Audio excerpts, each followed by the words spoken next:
Hi everyone, I'm Devyn. I am the founder and CEO of Cash, and I'm really honored and grateful to be here tonight to share with you some of my lessons of building at the intersection of fashion and technology. Before I get into that, I'm going to share a little bit more about me and how I got here. I'm actually a lawyer by training. I got my JD MBA at the University of Toronto, so shout out to Rotman. And before starting Cash, I worked briefly in corporate law at Stikeman Elliott. Before law, I lived and worked in New York City in the fashion industry in a variety of different contexts. So I did some content creation at Elle Magazine, some e-commerce at Mode Operandi, which is a luxury e-tailer, and some branding and strategy at an agency called Métier Creative that specializes in fashion, beauty, and lifestyle brands. My goal with Cash has been to make resale effortless by converting idle clothing into liquid inventory. And the idea first came to me when I was working in law. I finally had some disposable income and I wanted to invest, but I truthfully didn't feel confident picking stocks. And I wished there was a way that I could buy stock in a Birkin bag or a Chanel bag because I fundamentally understand the value of those assets, how they appreciate relative to the market, and I keep track of industry trends. And so I imagined a platform where we could fractionalize luxury fashion and invest in luxury fashion like stocks. After talking to hundreds of consumers, what I started to realize was that the problem isn't so much fractionalization, but it's really the friction in resale that's preventing us from trading clothes like we would stocks. And so resale is hard, but we are sitting on a massive opportunity to unlock fashion as a financial asset. A little bit of context around the problem that I'm solving. So our target customer are Gen Z and millennial women, and on average, they have about 166 items in their closet. Most of these items barely get worn. I'm sure if you're in this audience, you maybe can relate if you're in this demographic. Nevertheless, consumption continues to increase by over 400% in the last 20 years. And on average, Gen Z and millennials are spending about $50 billion annually on apparel alone. All of this, and yet there's still about $2.1 trillion of idle apparel sitting in consumer closets. And today, only about 5% of that actually makes it into the resale market.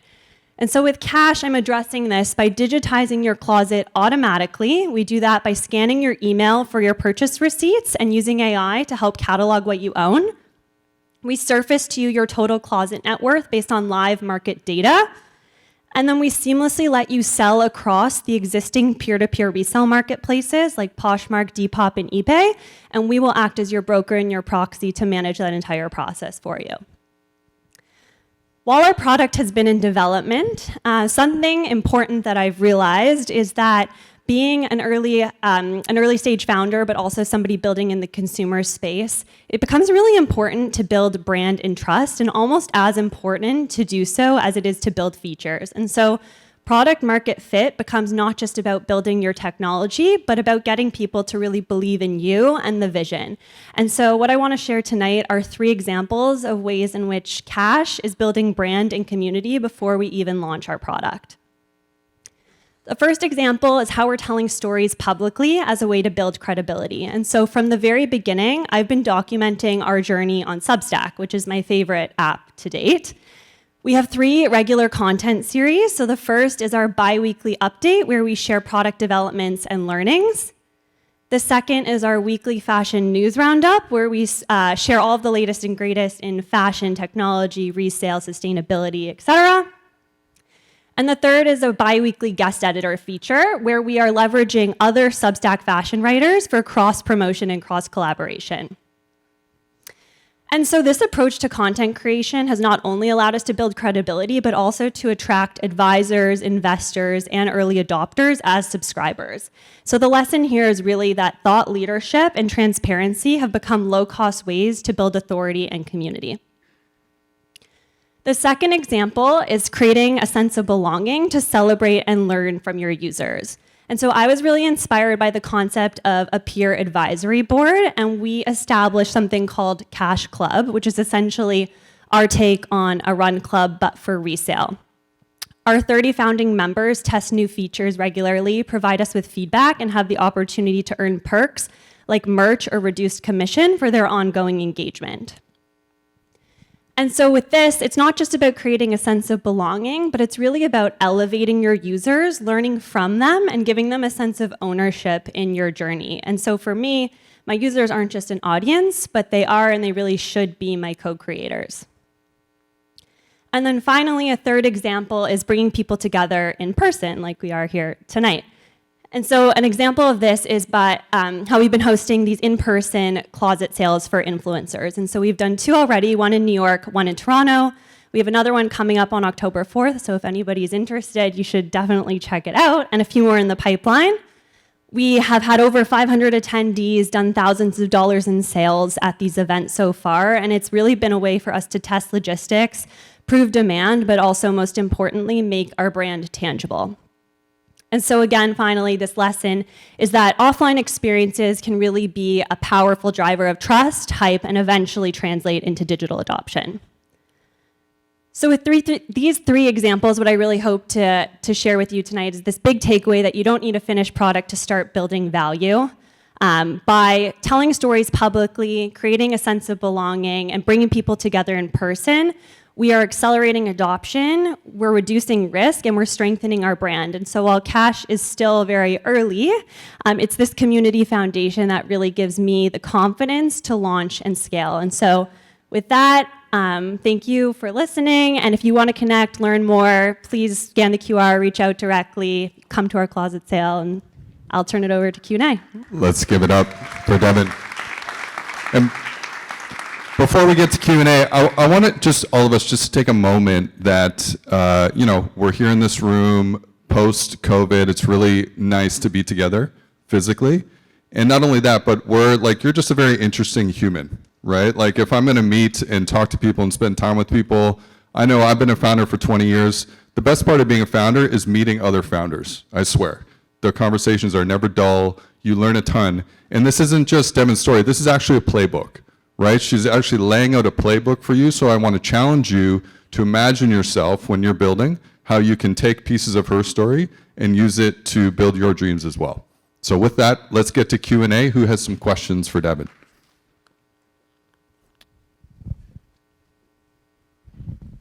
Wow, that was so cool. Thank you so much for that presentation. I have a question about when this became an idea and when you actually started acting on it, like what that timeline actually looked like, and then from actually putting that first step out there to now, like what does that look like for you? Yeah, it's a good question. It's definitely been a journey. So as I mentioned, the idea first came to me and I was sitting with it for a while I was still at the law firm. I ultimately decided to decline my full-time offer to go back to the law firm, and at the time had gone to my 10-year high school reunion and ran into somebody from my grade who had just gone through the program at Antler. If anybody is unfamiliar, Antler is a global venture capital firm that runs a founder residency program. She really encouraged me to apply to that program, and I forever have been an ideas person and have always wanted to do something entrepreneurial. I didn't necessarily think it would happen this quickly, but I kept fixating on this one idea, and when I left the law firm, I thought I'm just going to apply to Antler and use it as an opportunity to put my head down for a few months and really see if I can make something of this dream and this vision that I have. And about 2 weeks after joining the program, I went full throttle and there was no turning back. And the idea pivoted a few times in the program, and then I landed on the idea as it is now, I would say about a year and a half ago, and I've been working on it ever since. Sharif, over here. Way over here. Hi. First of all, like your business is brilliant. Like I don't know, it's like a Gen Z Sex in the City or something. I have no idea. That's the best compliment ever. Thank you. But what I thought was really interesting was you're using Substack to promote your business, and so that made me think, okay, so there's like this complex aesthetic of you sort of weaving like storytelling with tech and business. Can you talk a bit about that? Like, how did you use Substack and your influencer background, so for like marketing and this like meta narrative of your business? Yeah, well, I think we even heard earlier tonight one of the founders here saying she's building in public, and so a big trend right now on social media in particular is not just having, marketing about your brand, but having sort of the founder persona be a part of the brand itself. And so I was using Substack personally, and I found that that's where the fashion and specifically fashion tech community was. I've always kind of been calling, since the beginning of starting Cash and for a while before, I would call Substack the Reddit for cool girls. And I just, a lot of people would say use Reddit as a way to test your idea and just post anonymous threads. And I would do that at the beginning, but my customer and even myself, like I'm not really on Reddit, but my customer is on Substack. And so I kind of gravitate towards writing and storytelling naturally. It's my favorite sort of medium of communication to write. But I think that being able to give a sense of personality and also just like making it personal is also something that sets you apart because I think you were saying before, Tara, like there's only sort of one you, and if you're able to sort of put your you-ness into what you're building, then it makes your brand shine. And I think also people really appreciate seeing what's going on behind the scenes and feeling like they're along for the ride and getting those live updates weekly. Because then it's not just a black box and you're waiting for something to launch or you don't understand why something's not working, that kind of thing. That's great. We have one more question here. Can I get a microphone there, right there? Maybe come to us. Move your body. And besides, so note, get off Reddit, right? Like who's still on Reddit, right? I'm on Reddit. Reddit's pretty good. Don't abandon Reddit. I used Reddit one time. My mom's here. I'm sorry, I'm going to embarrass you. She was trying to figure out when I was going to find my LSAT scores. And that was the one time we used Reddit. Okay, so this is just a quick question. How do you preserve your idea? Like when you have an idea between getting the idea and executing the idea. A lot of times because of funding, you get exposed to organizations that say they would help fund your business, fund your idea. So between when you have the idea and have it executed, become a reality, how do you ensure your idea is protected and not stolen? Thank you. Like you're saying, if you're going to pitch your idea, how do you make sure that it's not taken? Yes, it's protected, yes. Yeah, I mean, it's definitely a struggle and something that you have to weigh before making decisions about, speaking at something like this or speaking in front of an investor. And it's always a risk, but I think that something that was told to me early on was that nobody can recreate exactly what's in your head. Nobody can execute the playbook or the vision that you have. And so you can't always be afraid and just gatekeep until you're ready to launch because you're never going to learn along the way. And you're probably going to do yourself a bigger disservice by not sharing. Of course, you don't want to overshare and do it to a fault.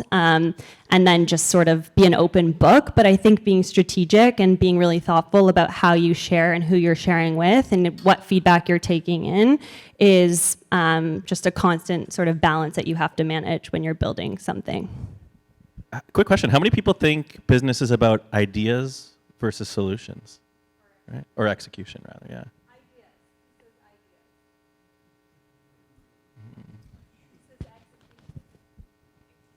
Anyone can cook a steak, right? But not everyone can cook it well. Thank you very much for sharing your story. I agree. Genius product. Amazing. I love the closet network.